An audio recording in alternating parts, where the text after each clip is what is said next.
చెప్తారు చెప్పండి. బెల్లం అన్నం తినకూడదు. ఎక్కడుంది బెల్లం అన్నం తినమని?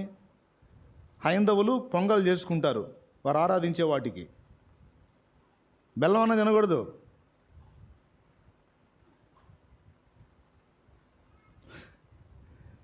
మచ్చు తునకలా కొన్నే ఇవి, ఇంకా బోల్డ్ అన్న ఉన్నాయి. దేవునికి స్తోత్రం కలుగును గాక. చెప్పండి, వీటన్నిటికీ సమాధానం చెప్పండి. పరిశుద్ధాత్మ అనుభవం కలిగిన వాళ్ళు, కేవలం బైబిల్లోనే ఉండి మాట్లాడేటువంటి వాళ్ళందరూ చెప్పండి దీనికి సమాధానం.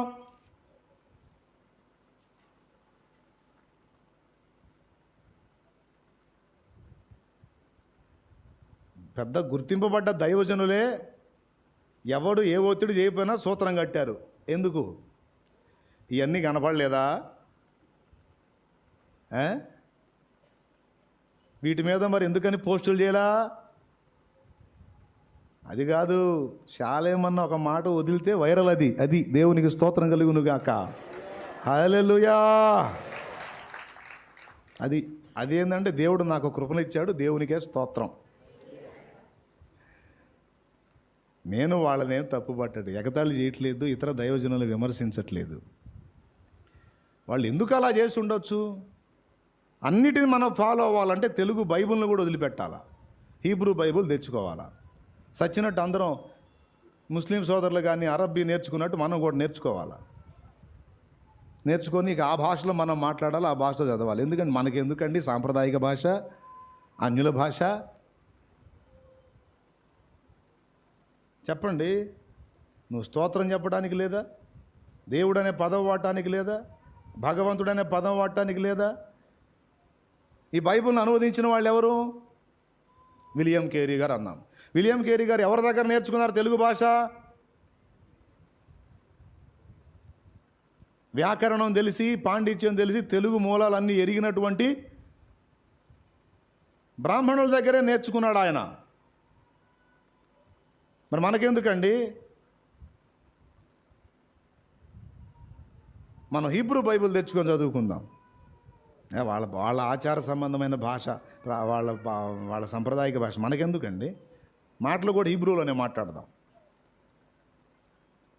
ప్రిలారా, ఒక పాయింట్ని ఎత్తి నన్ను కామెంట్ చేయడానికి ఆలోచించేవాళ్ళు ఒక మాట మాట్లాడేటప్పుడు చాలా ఆచితూచి మాట్లాడటం నాకు తెలుసు. నేనేమి అంత బుద్ధి జ్ఞానం లేకుండా పిచ్చి పిచ్చిగా మాట్లాడను. అన్ని ఆచారాలన్నిటినీ శాలేం రాజన్న ప్రోత్సహిస్తున్నాడు. నేనా బైబిల్ దాటి మాట్లాడుతున్నాడు. బైబిల్ ఎక్కడ సంధించిందో, ఎక్కడ అవకాశం ఇచ్చిందో అక్కడ అన్ని జనుల్లో నుండి ప్రభువులోకి వస్తున్న వాళ్ళకి కొంచెం వెసులుబాటు ఇచ్చా. బైబిల్ నొక్కిన దగ్గర, బైబిల్ వద్దన్న దగ్గర ఖండించా. దేవుడిని కృపను బట్టి నన్ను వెంబడించే బిడ్డలో ఎవరు విగ్రహార్పితం తీసుకోరు. అన్ని ఆచారాలలో కొన్ని అభ్యంతరకరమైన ఆచారాలు ఫాలో అవ్వరు. ఏవి బైబిల్ సడలింపించిందో వాటికి వెసులుబాటు. మీరు 10 జన్మలు ఎత్తినా లేకపోతే తలక్రిందులై తపస్సు చేసినా మీరు చెప్పే వాటన్నిటినీ రేపు న్యాయపీఠం ముందు మీరే అవమాన పాలవుతారు, కానీ నన్ను ఏమాత్రం ఆరడిపరచలేరు. ఎందుకంటే చాలా బ్యాలెన్స్గా ఒక లెక్క ప్రకారం మాట వదులుతా. ఎందుకంటే ఈ ప్రతి మాట యూట్యూబ్లో ఉంటుంది. ఒక మాట ముందుసారి తర్వాత మళ్ళీ మాట మార్చే విధానం తీసుకున్నాను అనుకో, ఒక్కసారి అది నడిచిద్ది, ఇంకోసారి ఎవడు వినడు. ఏమంటారు? సేవకులకు బోధిస్తా ఉన్న దేవుని కృపలో ఏమని బోధిస్తాను తెలుసా? ఒక విషయాన్ని గురించి మాట్లాడేటప్పుడు క్యాలిక్యులేటెడ్గా పక్కా అన్ని కోణాల్లో చూసుకొని వదలండి. నా ఆత్మీయ బిడ్డలు సేవకులైన వాళ్ళకి నేర్పుతా. ఒకసారి పెదవి దాటి ఒక మాట వదిలేమా, మళ్ళీ వెనక్కి తీసుకోవడానికి కష్టం. వెనక్కి తీసుకునే పరిస్థితి వచ్చిందా, నీ ప్రతి మాట అనుమానాస్పదం అయిపోయింది. ఏమన్నా అర్థమైందా నేను చెప్పింది? ఒక మాట జారి మళ్ళీ వెనక్కి తీసుకుంటున్నాను, అది తప్పు, ఇప్పుడు ఒప్పు మాట్లాడుతున్నానంటే ఇక నీ ప్రతి మాట తప్పే అయిద్ది. అందుకని డైలాగ్ వదిలేటప్పుడే, ఒక మాట వదిలేటప్పుడే జాగ్రత్తగా ఆచితూచి మాట్లాడమని చెప్పే నేను బ్యాలెన్స్ లేకుండా మాట్లాడతానా? అంతే చెబుతుంది పాపం. ఆవేశం ఎక్కువ, ఆలోచన తక్కువ. చూడాలి కదా. శాలేమన్న ఏమన్నాడు పూర్తిగా వినాలి కదా. సిలువ బొట్టు ప్రోత్సహించారంటే మతోన్మాదులు ఇబ్బంది పెడితే దాన్ని ఎలా మార్చుకో అని చెప్పా. కొంతమంది ఏంది, నాకు ఇంటికాడేమో బొట్టు పెట్టుకోపోతే వాళ్ళ గోల, బొట్టు పెట్టుకొని మందిరంలోకి వస్తేనే వీళ్ళ గోల, అన్యురాలు ఈమె అన్యురాలు అన్నట్టు నన్ను చూస్తున్నారు. వాళ్ళేమో అక్కడికి పోతేనే బొట్టు తీసేస్తేనే వాళ్ళు ఊరుకోవటంలో ఏం చేయాలి అన్న క్వశ్చన్ ఒకవేళ నీకుంటే, ఆ పెద్ద ఆయన చెప్పాడు సలహా, ఆ పెట్టే బొట్టేదో సిలువ ఆకారంలో వచ్చేటట్టు పెట్టుకో, ఉపయోగపడితే చూసుకోమని ఆయన చెప్పాడు. నీకు ఇష్టమైతే ఫాలో అవ్వు, లేకపోతే సర్దుకో. ఇంతోటి భాగ్యానికి ఎందుకురా నాయన ఆయన తిట్టడం అని చెప్పా. ఆ ప్రతిపాదన నేను తెచ్చానా? దాన్ని నేను అమలు చేశాను. ఆ చర్చిలో అమలు చేసేది ఉంటే ముందు నేను తగిలించుకుంటాగా, ముందు నేను తగిలించుకుంటా కదా. నేను పెట్టుకోవాలా, నా పిల్లలకి చెప్పలా? అవసరం లేదు.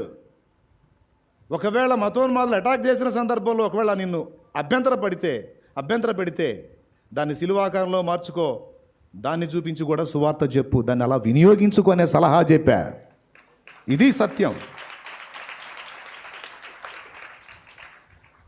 వాళ్ళంటే చూడలేదు, మరి సేవకులు మీరు చూడాలి కదా. అన్న ఏమన్నాడని ఖచ్చితంగా మీరు చూడండి. ఇంక చూసేదేమో చెప్పాగా, ఆయన ఏమన్నాడని మళ్ళీ వెతకండి, ఇబ్బంది ఏం లేదు. అంతే. దేవునికి స్తోత్రం కలుగును గాక. హల్లెలూయా. ఇంతకు పెట్టుకోవాలా వద్దా అంటే ఇక మళ్ళీ మొదలెత్తుకోవాల్సి వచ్చింది. ఎక్కడ ఏ అవకాశాన్ని ఎలా వినియోగించుకోనైనా బైబిల్ హద్దు పెట్టిన విషయాలు తప్ప బైబిల్ నీకు పట్టిడిపిస్తే ఆ ఇచ్చిన దానిలో ఎక్కడ ఏ అవకాశాన్ని వినియోగించుకొని సువార్త చెప్పి నశించిపోతున్న నలుగురిని రక్షించండి అని చెప్తున్నాను నేను. రెండోది, వయసులో పెద్దవారిని, సేవలో ముందున్న వారిని తొందరపడి తూలనాడొద్దు, కొంచెం నాకు బాధ అని చెప్పారు. ఆ శాలేమన్నా ఒక దైవజనుడిని స్పెషల్గా ఇష్టపడతా ఉన్నాడు అన్నారు. ఒక దైవజనుడు ఏంది, ప్రతి దైవజనుడు నాకు ప్రీతిపాత్రుడని 100 సార్లు చెప్పా. వినరుగా అవి కూడా. యేసన్న అంటే నాకు చాలా ఇష్టం. నా ప్రతి ప్రసంగంలో అన్న పాట లేకుండా ఒక ప్రసంగంలో నేను ఒక్కసారి ఆయన పాట పాడలేదనుకో, ఆయన ద్వారా వచ్చిన పాట, నాకు తృప్తి ఉండదు. దేవుడు నాకు మంచిగా పాటలు ఇచ్చాడు దేవుని కృపలో. నేను ఎన్ని పాటలు పాడుకున్నా, నాకు బాప్తీసం ఇచ్చిన ఆత్మీయ నాయకుడు, ఒక్క పాట అయినా ఆయన పాట పాడుకుంటేనే తృప్తి నాకు. నా దృష్టిలో ఆయన నా తరంలో నాకు దేవుడు ఇచ్చిన అపర దావీదని ఫీల్ అవుతా. ఎవరిని? యేసన్న గారిని. కమ్మని పాటలు ఇచ్చాడు ఆయన ద్వారా దేవుడు. ఒకరిని స్పెషల్గా ప్రేమించి ఒకరిని ఇది పక్కన పెట్టేది ఏంది? ప్రతి దైవజనుడు, భక్త సింగ్ గారు అంటే నాకు ఇష్టం అని ఎన్నోసార్లు చెప్పి వాళ్ళ స్టోరీస్ చెప్పాను, వాళ్ళ ప్రార్థన అనుభవాలు చెప్పా. ఎం దేవదాసయ్య గారు, ముంగమూరు దేవదాసయ్య గారు అంటే నాకు ఇష్టం. డినామినేషన్స్ వేరండి, వాళ్ళ డినామినేషన్స్ ఏవైనా ఉండొచ్చు, కానీ వారందరూ ఒక్క విషయంలో ఏకీభవించారు. ఏంటో తెలుసా? ఏసే నిజమైన దేవుడు, ఏసే లోకరక్షకుడు, ఏసును నమ్మితే నిత్య జీవం, ఏసును విసర్జిస్తే నిత్య నరకం అన్న ఒక్క పాయింట్లో వారు అందరూ ఏకీభవించారు. ఆయనను ప్రేమించి, ఆరాధించి, సేవించి, ప్రకటించి, మహిమపరిచే విషయంలో సూపర్గా వాడబడ్డారు కనుక వారందరూ నాకు ప్రీతిపాత్రులు, ఇష్టలు. వారితో పాటు ఇప్పుడు నేను చెప్పిన దైవజనుడు కూడా గౌరవనీయుడే. ఈ భక్తులందరూ గౌరవపాత్రులే. పెద్దలంటే గౌరవం లేకుండా, వినయం లేకుండా మనం ఏం నేర్చుకుంటామండి భక్తి? వారంటే నాకు ఇష్టమని ఎందుకన్నానంటే, నేను ఎంతో ప్రేమించే యేసయ్యను వారు కూడా ప్రేమించారు. ఎంత ప్రేమించారంటే నాకంటే బాగా ప్రేమించారు, నాకంటే ఎక్కువ ప్రేమించారు కనుక వాళ్ళని పదే పదే నేను ఎందుకు చూసుకుంటానంటే వాళ్ళలాగా నేను ప్రేమించాలి, వాళ్ళకంటే ఎక్కువగా నేను యేసును ప్రేమించాలి, ఆరాధించాలి, మహిమపరచాలి, ప్రకటించాలి. అందుకు వారిని మాదిరిగా పెట్టుకున్నా. వారిని బట్టి, వారిని అనుసరించి, వారికంటే ఎక్కువగా నేను దేవుని మహిమపరచాలని పరిగెత్తుతున్నా తప్ప భక్తులంటే గౌరవం నేర్పనప్పుడు ఏ భక్తుడిని మనం లెక్క చేయకూడదు, మనం ఎవరిని పట్టించుకోకూడదని నా ఆత్మీయ బిడ్డలకి నేను నేర్పాను అనుకో, చివరికి వాళ్ళు నన్ను కూడా పట్టించుకోరు. ఏంద్రా అన్నయ్య, మరి నువ్వు కూడా భక్తుడివేగా, నువ్వు మాత్రం మాకెందుకు పోరా అంటారు. ఎందుకు నేర్పుతున్నా భక్తులంటే గౌరవం? మాదిరిని చెల్లారు కొన్ని విషయాల్లో. కాబట్టి వయసులో పెద్దవాళ్ళని తొందరపడి తోలనాడొద్దయ్యా. చిన్న వయసు మీదే శాపం తెచ్చుకుంటారు. చూసేవాళ్ళకు కూడా దరిద్రంగా ఉంటుంది. అతన్ని అనుసరించే వాళ్ళందరికీ గుండె గాయమైపోయింది. తర్వాత వాళ్ళు మిమ్మల్ని ఒక మాట అంటారు, మీరు వాళ్ళని ఒక మాట అంటారు, వివాదం అయిపోయింది.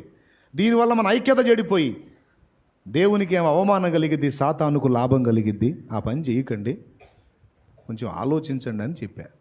అది నా ప్రసంగ సారం మొత్తం. కాబట్టి మొదటి ప్రశ్నకు జవాబు ఇది తమ్ముళ్ళు. బొట్టు విషయంలో ఏం చెప్తున్నావు నువ్వు అంటే,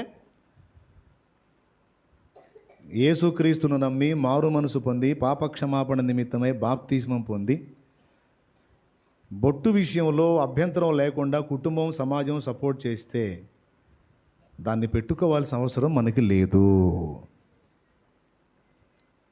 సమాజం లేకపోతే నీ ఫ్యామిలీ అభ్యంతరపరిస్తే తప్పదు, దాని విషయంలో అభ్యంతరము లేదు. ఇక సిలువ బొట్టు విషయంలోకి వచ్చేటప్పటికి మతోన్మాదుల దగ్గర ఒకవేళ నీకు బలవంతంగా బొట్టు పెడితే దాన్ని సిలువాకారంలోకి మార్చుకొని అక్కడ కూడా సువార్త చెప్పడానికి ప్రయత్నం చేయి. నీకు ఎవడు పర్మిషన్ ఇచ్చాడు ఇక్కడ చెప్పమని నిలయిస్తే పారిపోయి రావద్దు, కూర్చో, అక్కడే కూర్చో. ఎవరిచ్చారు నీకు పర్మిషన్ అంటే, నన్ను అడిగే హక్కు నీకెవడిచ్చాడు అని నిలది. రాజ్యాంగం నాకు ఇచ్చిన హక్కును వినియోగించుకుంటున్నా, నువ్వు దాన్ని అడ్డగిస్తున్నావు కనుక దీని విషయంలో న్యాయం జరిగిందాకా నేను ఇక్కడ నుంచి పోనని కూర్చో. పోలీసులు ఫోన్ చేయండి అంటారా, పిలు. అప్పుడేం జరిగింది తెలుసా, అవసరమైతే పోలీసు వచ్చి దగ్గరుండి నీ హక్కును వినియోగించుకునేటట్టు నీకు సపోర్ట్ చేస్తాడు. చెయ్యాలా, అంతే. దేవునికి మహిమ. హల్లెలూయా. మైకు పెడితే పర్మిషన్ తీసుకోవాలి. మైకు లేకుండా మామూలుగా మాటతో ప్రచారం చేసేదైతే పోలీస్ పర్మిషన్ అవసరం లేదు. నువ్వు అట్లా ప్రకటించేటప్పుడు నిన్ను అడ్డగిస్తే అక్కడే కూర్చో. పిలవని వాళ్ళనే, పోలీసులను పిలవని వస్తారు. అయ్యా, రాజ్యాంగం నాకు ఇచ్చిన భావ స్వేచ్ఛను వీళ్ళు అడ్డగిస్తున్నారు, ప్రచార హక్కును అడ్డగిస్తున్నారు, నేను ఇక్కడ ప్రచారం చేస్తుంటే వద్దని నన్ను ఇబ్బంది పెడుతున్నారు, వాళ్ళకి ఇష్టం లేకపోతే వదిలేయండి, అసలు ఇక్కడ ఉండొద్దు పో అని బెదిరిస్తున్నారు అని అంటే పోలీసులు వాళ్ళని గద్దించి అవసరమైతే నీ పక్కన నిలబడి నువ్వు సువార్త చేయటాన్ని సహకరిస్తారు. సహకరించకపోతే వాళ్ళు కూడా రాజ్యాంగ ఉల్లంఘన చేసినట్టే. దేవునికి మహిమ. కాబట్టి భయపడక సువార్త చెప్పండి. ఒకవేళ వాళ్ళు వెరిచేష్టలు చేస్తే బైబిల్ అవకాశం ఇచ్చినంత వరకు వాటిని కూడా వినియోగించుకొని సువార్తకు వాడండి అన్న. సిలువ బొట్టు విషయంలో కూడా ఇదే నేను చెప్పింది, అప్పుడు చెప్పింది, ఇప్పుడు చెప్పింది అదే. అంతేగాని అసలు కొన్ని చోట్ల అవసరం ఉండదు, కొన్ని చోట్ల అట్లా బొట్టు తీసుకొని ఏం రానప్పుడు అవసరం లేదు. ఎవడైనా వస్తే దాన్ని అలా మార్చుకొని దాన్ని కూడా వినియోగించి చెప్పేసాయి. అది కూడా ఆ పెద్ద ఆయన చెప్పాడు, అట్లా ఉపయోగించుకోండి అని చెప్పా. నేను ప్రతిపాదించింది కాదు కదా అది. ఎంతమందికి అర్థమైంది? ఎప్పుడు 2 సార్లు, ముందు ఒకసారి 3 సార్లు చెప్పా. ఇంకా అర్థం కాకపోతే సరైన మెంటల్ హాస్పిటల్ ఏదైనా చూసుకొని జాయిన్ అవ్వటమే. దేవునికి మహిమ. మరి అంతేగా. అసలు మామూలు బొట్టు కూడా వద్దన్నా, మామూలు బొట్టు కూడా వద్దని చెప్పాలా శాలేమన్నాను అంటే, మరి మంగళసూత్రం సంగతి నిన్న నేను చెప్పాక చాలా లిస్టు, వాటన్నిటి సంగతి కూడా నాకు సమాధానం చెప్పండి. ఓ సిద్ధాంతాన్ని బయట తీసుకురండి, అది బాగుంది పర్వాలేదంటే నేను కూడా దాన్ని ఆలోచిస్తా. ఇంకా బోల్డ్ అని లిస్ట్ ఉంది, మొత్తం అందరూ అందుకు తీసుకొస్తా. అందరూ ఆన్సర్ చేయండి. డైరెక్ట్గా తాళిగోడు గట్టి కనపడ్డారు కదా, తాళిగోడు గట్టి కనపడ్డారు కదా, మరి అందరూ సమాధానం చెప్పాలి. ఇంకా అవకాశం ఉంటే కాస్త పెద్దవాళ్ళు, వయసులో పెద్దవాళ్ళు, అనుభవంలో పెద్దవాళ్ళు, సేవలో ముందున్న వాళ్ళు అందరూ కలిసి ఒక వేదిక ఏర్పరచుకొని అపోస్తల కార్యంలో ఆనాటి అపోస్తలలాగా, అలాగే 66 పుస్తకాలని ప్రత్యేకించిన సెప్టూజియంట్ అనే 70 మంది సంఘం 70 మంది నాయకులు కలిసి ప్రామాణిక అప్రమాణిక గ్రంథాలను విడగొట్టి 66 పుస్తకాలు బైబిల్ని రెడీ చేసినట్టుగా ఇప్పటి కాలంలో కూడా అట్లాంటి చిత్తశుద్ధి ఎవరికైనా ఉంటే దైవజనుల్లో చక్కగా పెద్దవాళ్ళు వయసులో అలాగే అనుభవంలో పెద్దవాళ్ళు అందరూ ముందుకు రావాలి, ఒక వేదిక ఏర్పరచాలి, అందులో కూర్చొని మళ్ళీ డిస్కషన్ చేయాలి. అప్పటి తరంలో అలా జరిగింది, తర్వాత తరంలో ఎలా జరిగింది, ప్రస్తుతం మన తరంలో ఎలాంటి పరిస్థితులు ఉన్నాయి కనుక మనం ఇప్పుడు ఎలా ముందుకెళదాం అనేది ఒక వేదిక ఏర్పాటు చేస్తే ఆ వేదికలోంచి మరి ఏది రిలీజ్ అవుతుందో దాన్ని అనుసరించి అందరం ఫాలో అవ్వచ్చు. అంతేగాని యూట్యూబ్ ఉంది కదా, ఫ్రీయే కదా అని బుర్రకు దోసిందల్లా మాట్లాడటం, ఆత్మీయంగా దేవుని కృపలో వాడబడుతున్న వాళ్ళని బురద జల్లి వాళ్ళని అవమానపరిచి పరిచర్యను అభ్యంతరపరచడానికి చూడటం, లేకపోతే దాని ద్వారా వ్యూస్ పెంచుకొని సబ్స్క్రైబ్ పెంచుకొని లబ్ధి పొందాలని ఆలోచించడం రెండు దేవుని దృష్టిలో భయంకరమైన నేరం. అంటే స్వలాభం కోసం దేవుని పనిని పాడు చేసే దుర్మార్గానికి ఒడిగట్టిన వాళ్ళని దేవుడు వదలడు. కాబట్టి అట్లాంటి పొరపాట్లు చేయకుండా ఇలాంటి ఆలోచనలు చేయాలి, ఇలాంటి ప్రతిపాదన చేయాలి, కలిసి మాట్లాడుకొని ఒక అండర్స్టాండింగ్కి రావాలి. అట్లాంటి వేదిక చేయమని పెద్దల్ని మరి అన్ని డినామినేషన్స్ నాయకుల్ని రమ్మను, కూర్చోమను, ఏం చేద్దాం, ఎలా వెళదాం, అన్ని సిద్ధాంతాల సంస్కరణ ఇక్కడి నుంచే మొదలు పెడదాం, అన్యులలో నుండి ప్రభువులోకి తిరుగుతున్న వారిని మనం ఎలా నడిపిద్దాం, ఎలా బ్యాలెన్స్ చేద్దామనే విషయం ఒక వేదిక ఏర్పాటు చేయండి చక్కగా అందరం. దానిలోంచి ఒక ప్రతిపాదన తీసుకురండి, అందరం దాన్ని అనుసరిద్దాం. బోల్డ్ అన్నీ ఉన్నాయి, అన్నిటి గురించి చెప్పండి. హల్లెలూయా. ఇక రెండవది, వేదాలలో యేసు ప్రభువు గురించినటువంటి విషయం ఏంటి ఏమంటే, ఇది నీ మాటకి సమాధానం ఎన్నిసార్లు చెప్పినా అర్థం కావట్లా. ఇప్పుడు యేసు ప్రభువును నమ్మి మారు మనసు పొంది బాప్తిస్మం పొంది ప్రభు మార్గంలో ప్రయాణం చేస్తున్న వాడికి వేదాలు అక్కరలేదు. మళ్ళీ మళ్ళీ చెప్తున్నా, ముందు సరే మిగిలిన వాళ్ళకి వినపడకపోతే నేను చేయగలిగింది ఏదో నా ఆత్మీయ బిడ్డలకి సేవకులకి చెప్తున్నా. యేసు ప్రభువును నమ్మి మారు మనసు పొంది రక్షణలోనికి వచ్చినటువంటి వ్యక్తులకు వేదాలతో పని లేదు, అవసరం లేదు. మరి వేదాలను ఎవరి కోసం వాడుతున్నాను అనే పాయింట్కి వచ్చేటప్పటికి అన్యజనులలో సువార్త ప్రకటించేటప్పుడు పౌలు అవలంబించిన పద్ధతి, అపోస్తుల కార్యములు 17వ అధ్యాయం నేను రెఫరెన్స్ చూపించిన దాన్ని చూడరు, దాని విషయంలో వ్యాఖ్యానించరు, దాన్ని పాయింట్అవుట్ చేయరు. ఇక మిగిలినవన్నీ తీసుకొని ఏదో ఒకటి మాట్లాడాలని మాట్లాడుతుంటారు. చూడు, అపోస్తుల కార్యములు 17వ అధ్యాయం ఒక్కసారి తీయండి. ఈ సంగతి కూడా నేను ఆ రోజు వాక్యంలో చెప్పా. ఏం చేద్దాం, మళ్ళీ అడిగారు కాబట్టి మళ్ళా రిటర్న్ మొదలుపెట్టాను అనమాట. ఈ రెండవ ప్రశ్నతో ముగించేస్తాను, ఇక తర్వాత వాక్యంలోకి వెళదాం. తీసారా అపోస్తుల కార్యం 17 తీసారా? తీసాం. చదువు. ఏం చదువుతావంటే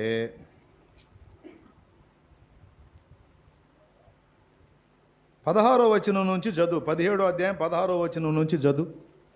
పౌలు ఎథెన్సులో వారి కొరకు కనిపెట్టుకొని ఉండగా ఆ పట్టణం విగ్రహములతో నిండి ఉండడం చూసినందున అతని ఆత్మ పరితాపం పట్టలేకపోయాను. కాబట్టి సమాజ మందిరంలో యూదులతోనూ భక్తి పరులైన వారితోనూ ప్రతి దినమున సంత వీధిలో తన్ను కలుసుకొని వారితోనూ తర్కించుచూ వచ్చెను. సమాజ మందిరములో యూదులతోనూ భక్తిపరులైన వారితోనూ ప్రతి దినము సంత వీధిలో తన్ను కలుసుకొని వారితోనూ తర్కించుచూ వచ్చాడు. పాత నిబంధన ధర్మశాస్త్రం ఎరిగిన యూదులతోనేమో ధర్మశాస్త్ర సంబంధమైన విషయాలను చూపించి తర్కించాడు. ఆ తర్వాత అన్యజనుల దగ్గర చూడు ఎట్లా చేశాడు. చదువు. ఎపికూరియులతోనూ స్తోయికులతోనూ ఉన్న కొందరు జ్ఞానులు అతనితో వాదించిరి. కొందరు ఈ వదరబోదు చెప్పినది ఏమిటని చెప్పుకొనిరి. ఆగండి. ఎపికూరియులు, స్తోయికులు వీళ్ళు యూదులు కాదు, అన్యులు. ఈ అన్యులకట పౌలు 2 ప్రకటించాడట. ఆ తర్వాత చదువు ఏం ప్రకటించాడు. అతడు యేసును గూర్చియు పునరుత్థానమును గూర్చి ప్రకటించను. అతడు యేసును గూర్చియు పునరుత్థానమును గూర్చియు ప్రకటించను. ఎవరికి ప్రకటించను? అన్యులకు, ఎపికూరియులకును స్తోయికులకును అన్యులకు ప్రకటించాడు. ఎవరిని గూర్చి? యేసుక్రీస్తును గూర్చియు ఆయన పునరుద్ధానమును గూర్చి ప్రకటించినప్పుడు వాళ్ళు ఎలా స్పందించారో చూడండి. ఎలా స్పందించారంటే ఫస్ట్ వదరబోతు అన్నారు, అనగా ఎక్కువ మాట్లాడుతున్నాడు అన్నారు. తర్వాత అన్య దేవతలను ప్రచురించుచున్నాడని చెప్పుకున్నారు. అన్య దేవతలు అంటే మనది కాని దాన్ని, వినండి, మనది కాదు, ఏదో క్రొత్తది నూతనమైనది వేరేది తెచ్చి బోధిస్తున్నాడో. అర్థమైందా? ఎవరిని బోధిస్తే? యేసును బోధిస్తే. ఎవరికి బోధిస్తే? అన్యులకు బోధిస్తే. ఏమన్నారు? వదలబోతన్నారు. అన్య దేవతలను అంటే మనది కాని దాన్ని ఏదో కొత్త దాన్ని ప్రచురిస్తున్నాడు అన్నారు. ఆ మాట ఇంకా కింద ఉంది చూడు. మరికొందరు వీడు అన్య దేవతలను ప్రచురించున్నాడని చెప్పుకొనిరి. అంతటా వారు అతను వెంట పెట్టుకొని అరేయోపగు అను సభ యొద్దకు తీసుకొని పోయి, నీవు చేయుచున్న ఈ నూతన బోధ ఎట్టిదో, అదుగో క్రొత్త బోధ, వేరే మతం, అన్య మతం, అన్య దేవతలు, వదలబోతు, ఇవన్నీ అన్నారు. పౌలు 2 విధములా సిద్ధపడ్డాడు. వినండి, పౌలు 2 విధములా సిద్ధపడ్డాడు. ఫస్ట్ డైరెక్ట్గా వాళ్ళకి సువార్త చెప్తా. ఏమని? డైరెక్ట్గా యేసును గూర్చి పునరుద్ధానాన్ని గూర్చి చెప్తా. అర్థం చేసుకుంటే ఏమి లేదు. సాల్మన్ అన్న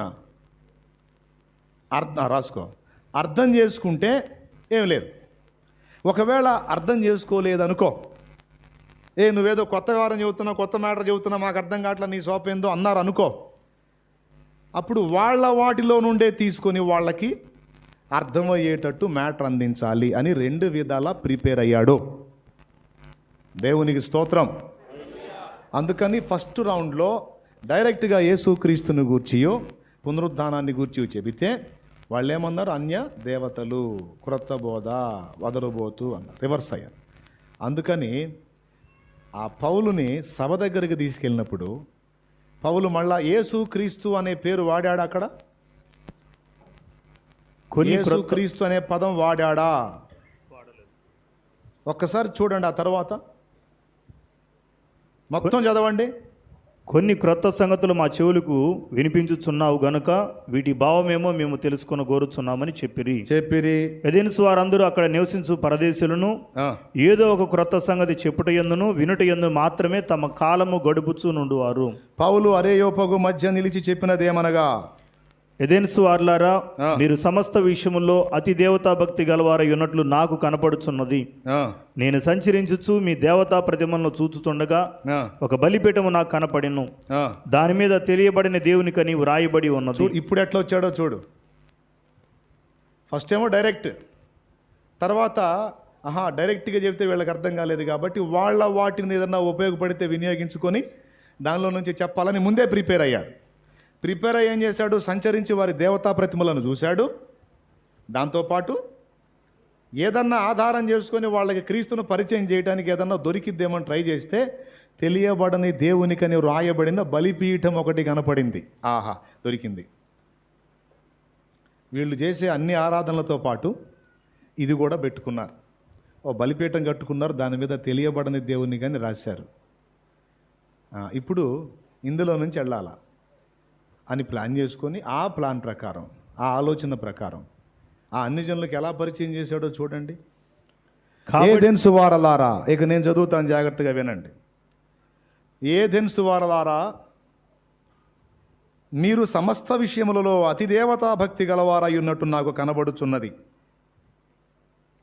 మీ విగ్రహాలన్నీ వట్టివి, అవన్నీ సైతానులు, దయ్యాలు, అవన్నీ చండాలం చరిత్రలు అన్నాడా?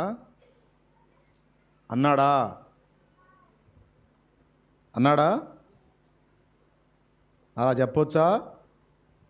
అలా చెబితే ఎలా ఉంటుంది? గాయమైపోయిద్ది. నీ సువార్త ఏమో కానీ అది వాళ్ళకి దుర్వార్త అయిపోయి ఇబ్బంది పడిపోయి ఎప్పటికీ నువ్వు యేసును చెప్తే వినరు. అట్లా చెప్పలా పౌలు. మీరు సమస్త విషయములలో అతి దేవతా భక్తి గలవారై ఉన్నట్టు నాకు కనబడుతున్నది అన్నాడు. చూసారా? ఒకటి. రెండవది, నేను సంచరించుచు మీ దేవతా ప్రతిమలను చూచుచుండగా ఒక బలిపీఠము నాకు కనబడెను. దాని మీద తెలియబడని దేవునికి అని వ్రాయబడి ఉన్నది. కాబట్టి ఇలా వ్రాయబడి ఉన్నది కాబట్టి ఏమండి, ఇది ఎక్కదా మన వాళ్ళకి? ఇలా వ్రాయబడి ఉన్నది కాబట్టి, తర్వాత చదువుకోండి, మీరు తెలియక దేని యందు భక్తి కలిగి ఉన్నారో దానినే నేను మీకు ప్రచురపరచుచున్నాను అన్నాడు. ఇదేందండి ఆ బలిపీఠం వ్యవహారం, ఆ తెలియబడిన దేవుని గురించి మనకెందుకండి? పౌలు గారికి ఎందుకు? యేసుక్రీస్తు గురించి కదా చెప్పాలి. ఒకవేళ పౌలు గారు ఈ టైంలో ఆ పని చేసినట్టయితే, ఆయన ఉన్నట్టయితే ఆయన మీద కూడా పోస్టులు పెట్టేవాడు. దుర్బోధ శిఖామణి అని పౌలు మీద పెట్టేవాళ్ళు పోస్టులు. అప్పట్లోనే ఆయన ఎగతాళి చేశారు. ఆయన ప్రసంగములో కొరగానివి, ఆయన రూపము కురూపం ఎలా ఉంటాడు, పౌలు పర్సనాలిటీని కూడా ఎగతాళి చేశారు. అప్పట్లోనే పౌలు ప్రసంగాలు కూడా కొరగానివి అన్నాడు. కొంతమంది నన్ను అన్నట్టు, కొంతమంది ఏమో ఏంటంటే 2 గంటలు చెబుతాను, కొంతమంది ఏమో ఏంది పిట్టకథలంట. ఏదోనండి మేధావులు గారు పిట్టకథలు చెప్పి మరి వేలాది మందిని ఆత్మల రక్షణలోకి నడిపించి, మరి అదే నాకు ఆశ్చర్యం. బలవంతులను సిగ్గుపరచుటకు బలహీనులను దేవుడు, జ్ఞానులను సిగ్గుపరచడానికి పిచ్చోళ్ళను వాడుకున్నాడని. మరి అదే మరి ఏదో పిట్టకథలోని జ్ఞానం లేనోడిని ఏదో కాస్త దైవజనులు, ఒక 100 మంది దాకా దైవజనులు రెడీ అయ్యారు. అన్ని జనుల్లోకి వెళ్ళి సువార్త ప్రకటించి సంఘాలు కట్టి అనేక ఆత్మల రక్షణలోకి నడిపించి, అందులో భాగంగానే ఇప్పుడు ఇక్కడికి వచ్చింది కూడా ఏదో పిట్టకథలో ఉండండి, అంత జ్ఞానం లేదు అది పిల్లోడిని. మరి జ్ఞానులు గారు, ప్రొఫెసర్లు గారు, పిహెచ్డి స్కాలర్స్ గారు, మరి తమరు సాధించింది ఏందో కాదు చూపించండి. 1 కొరింథీ పత్రిక 1వ అధ్యాయము 27వ వచనం ఈ అతిశయ పూర్ణులకి గర్వాంధులకి చక్కగా సరిపోయిన వచనం. ఈ అతిశయ పూర్ణులకు చక్కగా సరిపోయిన వచనం. ఏ శరీరియు దేవుని ఎదుట అతిశయింపకుండానట్లు జ్ఞానులను సిగ్గుపరచుటకు లోకములో నుండి వెర్రి వారిని దేవుడు ఏర్పరచుకొని ఉన్నాడు. అదండి జ్ఞానులు గారు, షాలేము రాజుని ఎగతాళి చేసే జ్ఞానులు గారు. అది నా సమాధానం. బైబిల్ ఆడు వెర్రోడు, పిచ్చోడు, పిటకథలోడు, అనవసరపు సోదోడు అంటే ఏదో మరి నిజంగా పిచ్చోడిని అండి పాప, వెర్రోడిని ఏం చేద్దాం? మరి పిచ్చోడిని వెర్రోడిని ఆడుకునే లక్షలాది మందిని దేవుడు ప్రభావితం చేస్తున్నాడు అండి దేవుని కృపలో. మరి అదే మరి వాక్యం నిరర్థకం కాదు కదా, వాక్యం నెరవేరిద్ది కదా. ఎందుకింత ప్రేమ నాపై, ఏమున్నది నాలో నీకై. ఏమండి దరువు వద్దులేరా, మళ్ళీ అది పోయిద్ది. లైవ్ రన్నింగ్లో ఉందా? దేవునికి మహిమ. ఈ పాట అంటే మహా ఇష్టం. ఇర్మియాను పాడాడు, నా కోసమే రాసినట్టున్నాడు ఆయన. ఎందుకింత ప్రేమ నాపై, ఏమున్నది నాలో నీకై, ఎందుకింత ప్రేమ నాపై. జగదీశ పాట అర్థం కాదురా, కొద్దిగా ఆగురా, నేను ప్లెయిన్గా పాడతారా? ఓకే. ఎందుకింత ప్రేమ నాపై, ఏమున్నది నాలో నీకై, దూతల కందని సేవా, ధూళినైన నాకిచ్చినావా, దూతల కందని సేవా, ధూళినైన నాకిచ్చినావా. జ్ఞానులమనుకున్నవారు అతిశయించి అలజడి రేప జ్ఞానులమనుకున్నవారు అతిశయించి అలజడి రేప దీనుడనగు నాకు కృప చూపినావా.